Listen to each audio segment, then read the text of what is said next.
নমস্কার, আমি পূজা। আমাদের প্রায়শই মনে হয় আমি পৃথিবীর সব থেকে বেশি দুঃখী। আমার চেয়ে দুঃখী পৃথিবীতে নেই বললেই চলে। কেউ কিন্তু বোঝে না আমার মধ্যে কতটা কষ্ট। আমি একা কেন, কি তাই মনে হয় তো? আজকে আমি একটা গল্প শোনাবো, যে গল্পটা শোনার পর আপনাদের দৃষ্টিভঙ্গি বদলে যাবে। একজন ব্রাহ্মণ ছিল, খুব সৎ, দানি, মানুষকে সেবা করে, সবাইকে ভালোবাসে, আর নিত্যদিন ঈশ্বরের পুজো করে।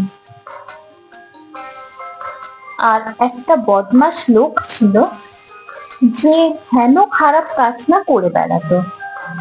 তো একদিন কি হয়, ওই ব্রাহ্মণের হাত কেটে যায়, প্রচন্ড রক্ত বেরোচ্ছে, ব্রাহ্মণ খুব কষ্টে আছে। আর সেই বদমাশটা 10 টাকা পেয়েছে।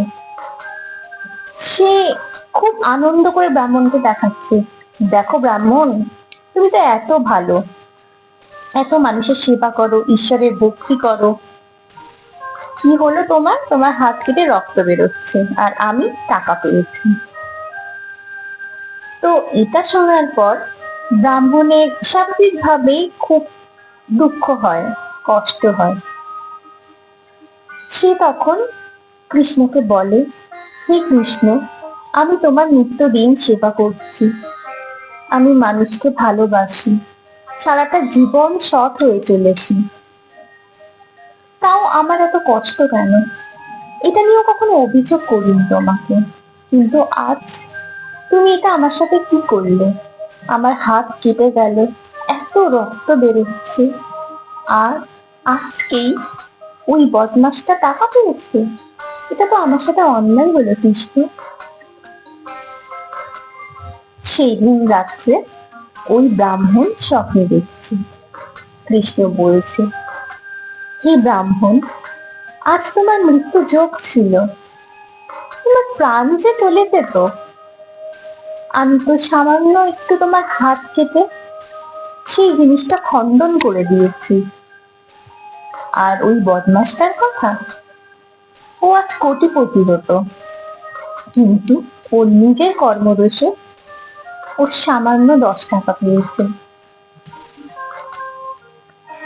তুমি বলো ব্রাহ্মণ, আমি কার সাথে ন্যায় করেছি? এই কথা শোনার পর ব্রাহ্মণের দৃষ্টিভঙ্গি বদলে গেল। এই জন্য যা হয় আমাদের সবসময় ভালোর জন্যই হয়। নিম পাতা তেতো হলেও কিন্তু সেটা উপকারী।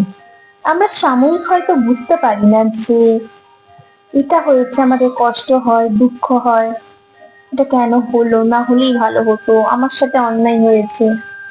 কিন্তু আমরা কিছু বছর পর নিশ্চয়ই বুঝতে পারি যে যা হয়েছিল ভালোর জন্যই হয়েছিল, যা হবে ভালোর জন্যই হবে। শুধুমাত্র নিজের কর্মটা সবসময় ভালো রাখতে হবে।